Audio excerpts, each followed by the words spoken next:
Thank you once again for tuning into Historic Investments. Today what we're going to focus on is the Mauser C96. It's a fantastic gun, extremely rare with a fascinating mechanism. A holy grail for Mauser collectors, never mind those interested in early developmental guns. But there's a little bit of a problem. Very few were made, fewer are offered for sale, and if you're not really familiar with this kind of gun, it's sometimes tough to make a buying decision. So, what we're going to do today is we're going to give you a historical overview of these guns, maybe review a few tips. We're fortunate to have two today. One is a restoration, the other one is an original gun. We'll compare the two. We'll talk about the difference, or not the difference, but the importance of getting a second opinion. And of course, if you like what you see, please hit the like button, subscribe to our channel, and please do leave a comment. As all collectors of early Mauser pistols are aware, the C96 is recognizable from a number of standpoints. I mean, not only does it have a futuristic look, but it's also Mauser's first pistol to have a detachable magazine in front of the trigger guard, and the first pistol to have a pair of locking wedges to retard bolt travel, a concept that was refined a little bit later in the 1214 pistol and carried forward into its 1915 Fleger carbine and rifle. In all, Mauser made about 100 of these pistols, the highest recorded serial number being 77, and as you might expect, there were a few variations within this small developmental line. For example, the very first guns did not have a barrel band under the front sight, nor was there a hexagonal chamber reinforcement. But for the most part, the vast majority of the pistols were just as those that we're now viewing. So with that in mind, let's take a closer look at the pistol. We'll take a look at its markings, manner of disassembly, and a few things that you should keep in mind, again, before considering its purchase. As was true for the broom-handled Mauser, Mauser placed its manufacturer markings over the chamber, in this case over the octagonal surface.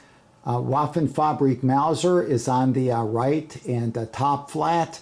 The location in Oberndorf is on the left flat. The full serial number, in this case 55, is liberally scattered on all the major and most of the minor parts. So turning the barrel over, we see the number 55 there, followed by three numbers that reference dimensions of the chamber and the bore. Most of the other parts are also numbered 55.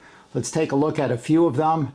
For example, you can see on top of the extractor, there's the number 55. Right there on the rear of the bolt, you see 55. Also on the top cover, you can see the 55 right here on the spring that tensions the safety button release, and also on the spring that's responsible right here for the magazine release latch. The magazines, as you would expect, are serial numbered. In this case, here we go, it's number 33, which is mismatched to the gun, which is serial number 55. There's some other numbers on the magazine, but this is the cardinal number to match the pistol. Now let's take the gun apart and take a look at some of the internals. One of the first things we need to do is to take off the top cover so that we can access the internal mechanism.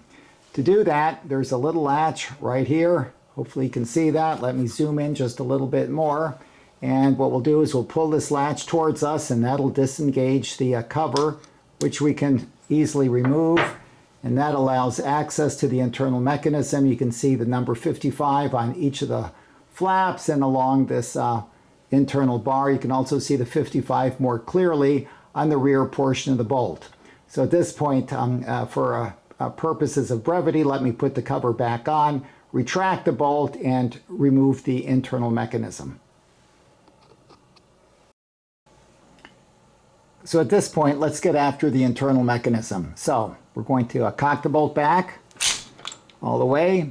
We're going to remove the lever and the top plate. Now what we're going to do is we're going to move the back all the way into its most rearward position and keep it in place using the two pins on the top of the cover plate. So let's put the two pins in, and then very, very gently we can remove the entire bolt assembly under spring tension that remains attached to the cover plate. Pretty neat, huh? Now let's take a look at the internals. We're going to zoom in and we can see all of the internals in this 0608, and you can see that they are all numbered 55, which is great. So now we know that we have an all matching gun except for the magazine that we previously noted was number 33.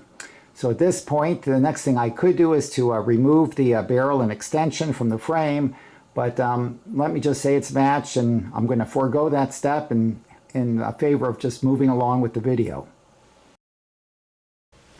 Having the proper foundational knowledge is very important when we examine 0608 number 2, which is very, very closely serial numbered to the original gun. The one we looked at previously was number 55. This is, and let's bring this in a little bit closer, this is, as you can tell, this is number 51. So you would expect it to have the identical markings. Well, the first thing that you might want to notice is that there is no serial number 51 on the extractor. Also, when we look under the barrel, yes, we do see serial number 51, but what else is missing? We don't see any of the markings that reflect the chambering or the bore dimensions. So there are a few things that are a little bit different, and then you have to wonder, well, why are they different? Well, you should also notice that when you compare these two guns, there's a little bit of difference in the color. This one's got a little bit of a gray tone. This one's a little darker. It's almost a jet black tone, and that's often the case when a gun is refinished. So at that point, you should be thinking to yourself, well, is this an absolutely pristine gun, and it just happens that the markings are a little bit different? Well, let's take a closer look. So the first thing you should notice is that all the edges are just maybe a little bit softer. At that point, you say, well, the color's too dark, the edges are softer, and if you look even closer, you'll see that there's absolutely no wear on any of the sharp edges, at which point you should be thinking to yourself, okay, the gun is a little over 100 years old, no wear at all. Well, what about on the small parts? Well, the same thing holds true. Look at that. There's absolutely no wear, no fading, no oxidation. Even the trigger is perfect. So what's the likelihood of that? 100 years old and no one's put their finger on the trigger, and then, or maybe everyone's put their finger on the trigger and then super meticulously wiped it down. What about on this retaining spring? Exactly the same thing.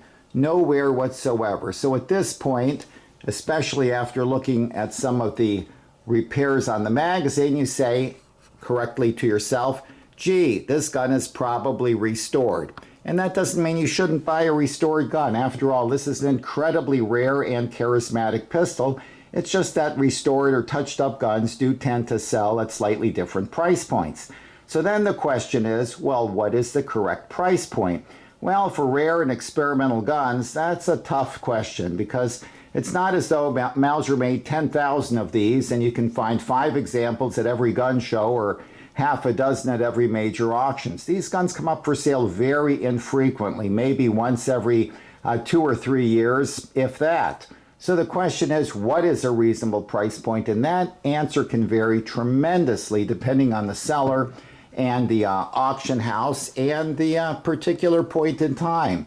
So what you should be asking yourself is, so what have other comparables sold for? What is my bank account like, and what do I feel like spending at this particular time, or do I feel comfortable spending in order to add this little gem to my collection? Well, if you can't figure that out by looking on the internet and asking your friends and looking at the Blue Book of Gun Values and other comparables, well, maybe you should pick up the phone and ask somebody else for a second opinion. Now, sometimes you have to pay for this opinion. It's not like everything on the internet is free. But in the short term, and more importantly in the long term, you might feel a lot better about your purchase. There won't be, hopefully there won't be too much buyer's remorse after you've added a very, very substantial item to your collection.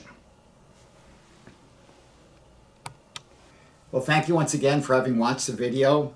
Only you can determine whether or not it's really worth spending the equivalent of 2 pretty nice cars on this kind of pistol. I can tell you that should you decide to discuss this topic with your significant other, you'll probably get a very different opinion. But in any event, thanks again for watching the video, and hopefully we'll have another interesting gun to present to you in the near future.